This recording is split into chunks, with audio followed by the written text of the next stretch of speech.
So, for this week, I wanted to try something new. I decided that I was going to try a video regarding draft analysis of the Splyce versus Schalke game. Now, the reason I chose this game in particular is because I thought the draft in this game was quite weird.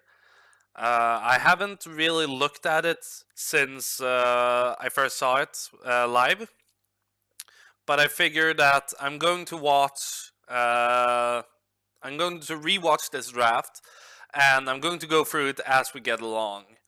Now, there are some things that will likely stand out and that I'll talk more about, and some things that I'll talk less about. So let's just get into it, shall we? So, as we can see, Splyce starts by banning Zoe. Nukta has been a very good performer on Zoe, so that's very understandable. The Skarner ban is also a pretty useful ban nowadays. It's become a very popular pick, especially in North America, but it's starting to appear in Europe as well. Now, this Jinx ban is something I want to talk about. I will not talk about yet, though, because it has a lot of relevance with the incoming bans, as well as the ban, the first pick that Splyce goes for. I like the Caitlyn ban here from Schalke, though, since Kobe has been doing very well in Caitlyn, and he was the main reason Splyce won over Schalke last time. Now Kalista taken off as well, and despite Kabe being one of the strongest members of the team, it looks like they do not want him. Kalista ban is pretty useful, obviously. It's the one really strong early game carry. A few weeks ago, and then when we saw him last week against Caps, he chain fed in the lane for no reason at all. So 50-50 on that one. I think it's a pick that could be very good for Niski. His TF performance was great. Galio can kind of do the same thing. But it's all about Sejuani is obviously a top tier jungler. I think Sejuani has not been great for Xerxes, but considering Sejuani's power, it's still something you might have to respect here. AD pretty much does it all on her own without the need of any other real picks to set her up. But we're going to see what kind of strategy Splyce want to go towards. Alright. We were waiting. So, in this pick and ban, you can see here that Splyce has banned Jinx and Kalista, while Schalke has banned Caitlyn. This means that there's 3 AD carries out of the pool, and 2 of the best late game AD carries in Jinx and Caitlyn are banned. However, there is 1 AD carry that is far stronger than every other AD carry right now, and is just as strong as these 2 in the late game, which is Tristana.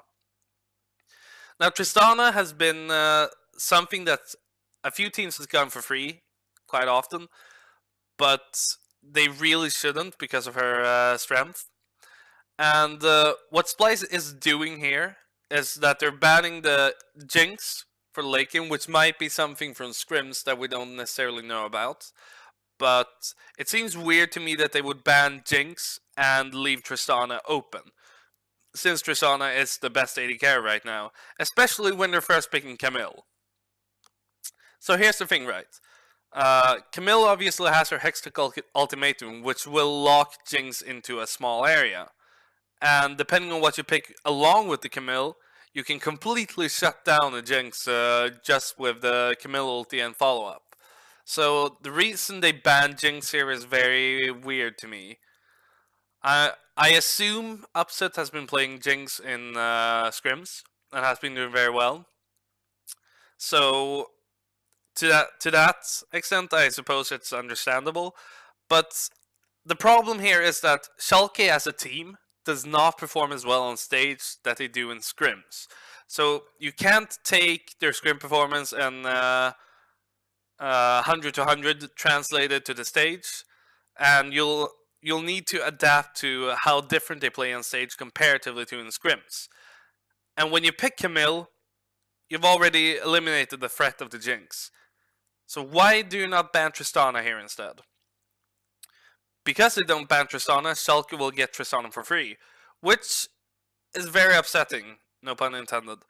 Because Upset has been underperforming the entire split. He hasn't been looking very good, and only does well when his team enables him to play hyper aggressive and flash forward. And Tristana is a champion that allows you to do this with relative safety. And as we could see during Friday's games, Upset had quite a good performance on Tristana. So the fact that you're leaving Tristana open and giving it to Upset for free is very weird to me. Now, of course, you could argue that it's an AD carry and Camille can jump Tristana just as well as he can jump Jinx. While this is true, Jinx does not have a way to escape from the Hextech Ultimatum. Tristana can ulti the Camille out of her own Hextech Ultimatum and then jump away to create distance, which would allow Tristana to get out of the Camille ulti and probably reposition into a safe spot. So it just seems very weird to me that you would ban the Jinx but leave the Tristana open, especially if you're not going to first pick it yourself. So that's a little bit weird for me. I do realize that Odoamne has been playing very well on the Camille, however, and it's a very valuable pick for Splyce. But nonetheless, I feel like they should have picked Tristana here or banned Tristana over Jinx.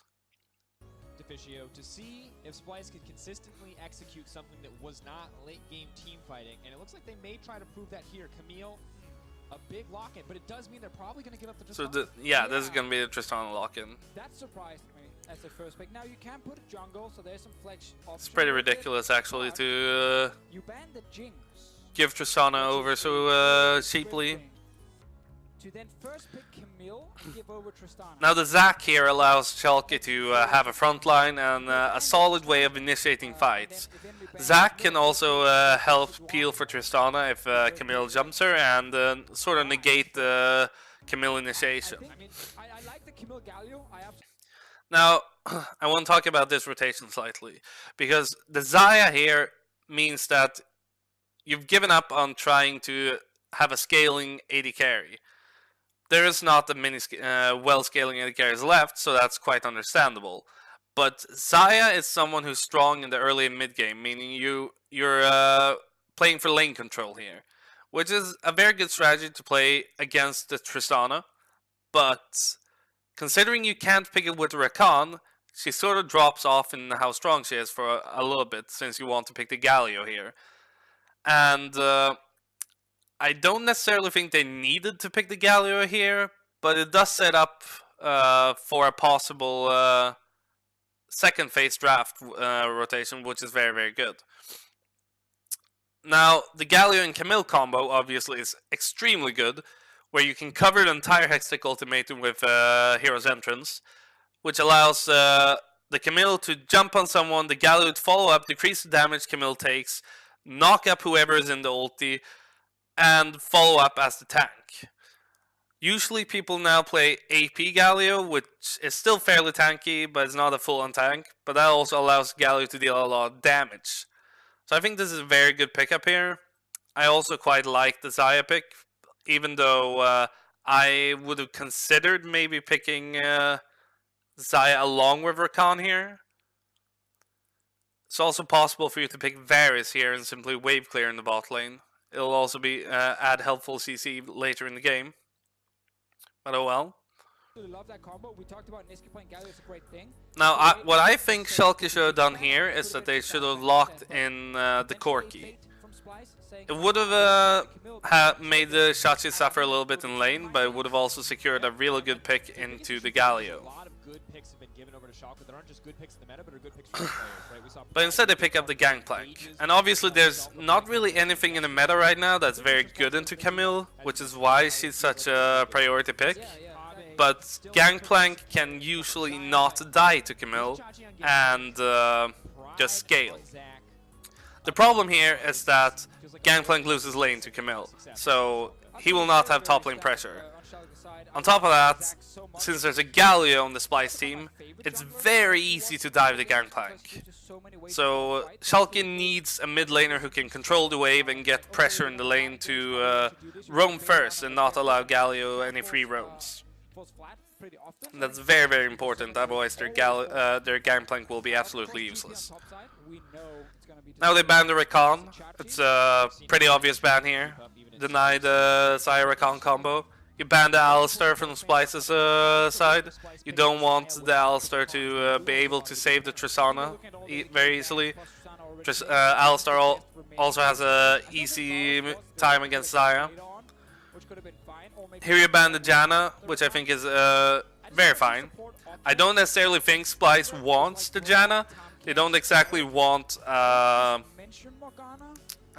disengage support here, but at the same time you do have Zac, so you can play for heavy engaged in your comp, and Janna also gives a strong laning phase because she's a range support.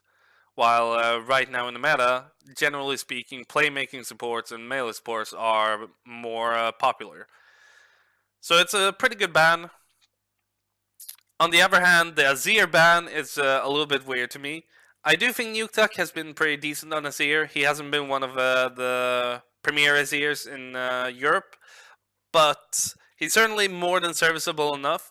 The thing is that Azir does not have a particularly good lane into Galio. So Galio will be able to push the lane against Azir, roam to another lane, and set up plays elsewhere. He will also never die to an Azir unless he misplays horribly, because he's far too tanky for Azir to kill him early game, and Azir doesn't really have how do you say it? He doesn't have the wave clear required to control the lane and get free poke on Galio. So in that sense, I think the Azir ban is very weird. I can understand it in a sense, since they don't want a super strong late game comp from Schalke, but I still think they shouldn't have banned Azir here.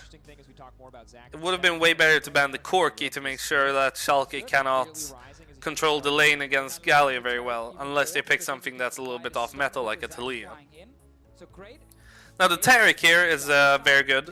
You'll be able to throw the ulti down when Camille dives to Tristana, which makes sure that the Tristana cannot die, and is a little bit safe against the Camille-Galio combo.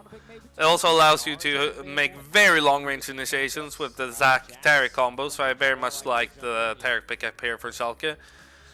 On the other side, Splyce has the possibility to pick up a Jarvan, but they don't. They decide to pick up a Jax instead. I think this is good in the sense that Jax will be very helpful for Splyce if this turns into a 1-3-1 game, where if they get ahead and decide that they have to 1-3-1, Jax will allow them to play a setup where Camille goes top, Jax goes bot, and you have Xayah, Braum, and Galio in the mid lane. Which means that it'll be very hard to engage on the 3-man core, and the split pushers are some of the strongest split pushers in the game. Now, this would also allow a numbers advantage almost immediately for Splyce. Now, obviously, the jungler doesn't have a teleport, so that could be a problem if they actually somehow manage to engage on the 3-man core in the mid lane. But if Schalke decides to send 2 members to a side lane to catch one of the split pushers, Galio can simply roam into the river and use his ulti to join, which will mean that the fight turns into a 2v2, and if Splyce is then ahead, they should probably win that 2v2. And as such, Splyce has the split push comp here. However, right now, they also have the team fighting comp, at the very least, the main initiatory comp, where they can initiate fights somewhat easily and usually win them. The problem is that the Taric ult. They need to get the Taric ult out so they can actually kill whoever they engage upon to win the fight. If they don't, they will simply not be able to kill anyone, they'll have to back off, and Schalke has the opportunity to re-engage with the Zac, which would be a large benefit for them. Now, the Braum pickup here is... I don't think it's the optimal choice here, but it is a very good choice. You see, Braum cannot block the Gangplank barrels, which is probably his most dangerous ability early on in a fight. He cannot block Taric damage, which is obviously irrelevant, and he can't block Zac's jump or damage or anything, which is a little bit of a problem, but doesn't present massive issues. Though I would prefer to see a Tahm Kench, considering. He can, however, block Tristana abilities, which could potentially mean that He'll block her ulti, and as such, the Hextech ultimatum will not be cancelled. And he can block the damage from whatever mid laner Schalke picks, most likely, since they'll be ranged. So it's definitely a good pick here. It allows for re-engages, it allows for disengages, it allows for peel, and it also makes a decently strong bot lane. Taric is generally pretty weak in the bot lane, while Braum is somewhat strong. So now with these champions locked in, you can see here that Jax is obviously the stronger duelist out of the Jax and Zac, which means that Jax can invade onto the Zac, steal his camps, pressure him, and make sure he can't gank. Camille has the advantage against Gangplank, which means that Camille will control the wave and threaten kill potential on Gangplank if he overextends. It also means that Splyce will have pressure from the top lane. On top of that, Braum Xayah is a much stronger lane than Taric and Tristana, which means that Splyce will also have pressure in the bot lane. So right now, Splyce has basically all the pressure points and a Galio, which results in a comp where Galio can simply roam to a side lane and create plays or negate plays, which means that Schalke needs a mid laner here that can push in the Galio, control the wave, and make sure he doesn't go anywhere. Otherwise, Schalke cannot do anything in the early game, and will have to just sit back and scale and hope they don't die from the Galio dive. On top of that, Zac will be super behind because he will not be able to take his own jungle. If Splyce plays correctly, of course. In any situation, Yeah, Braum is a really good support, as it turns out. The ability to block 80 carry. Braum is probably the best support straight up, though. You could make a case for Tankens as well. Like Maybe even Alistar, but I think Braum is probably the best straight up support. So I think here you pick Talia or Corki. Corki has a good matchup into Galio, and Corki creates a pushing lane as well as kill potential eventually. We saw how the Nuke Caps matchup went. I'm not expecting a Corki pick here to have a similar impact, because quite frankly, Nuke made a lot of errors in his game against Caps. But Corki still does have a real good lane into Galio. It also allows for a bit of mixed damage, which is pretty nice, considering Schalke right now has both Gangplank and Tristana. The other thing they could pick is the Talia, which will control the lane and roam first, meaning that Galio will have reduced impact, which is exactly what Schalke needs him to have a chance in this early game. Instead, they picked the Ryze. So here's the problem. Ryze is a machine gun mage who has a lot of AP damage and focuses mostly on single target burst. What this means is that he does not have any kill pressure on Galio because of his innate resistances and design. On top of that, he does not have wave control, since Galio can simply passive QE the wave, and the wave will be basically cleared out. Doesn't work the same for Ryze. It takes much longer for Ryze to clear a wave, especially in the early game. Later in the game, they're somewhat comparable, but early on in the game, Galio has complete control over this lane. So what this means is that Schalke has picked a champion that wants to fight at an early point in the game, at item spike 1 item, 2 items or so. And the rest of the team basically is all late game. So Ryze is completely useless in this draft.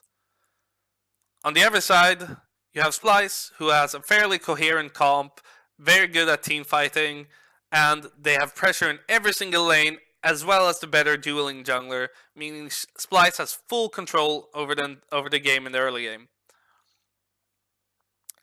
Now, somehow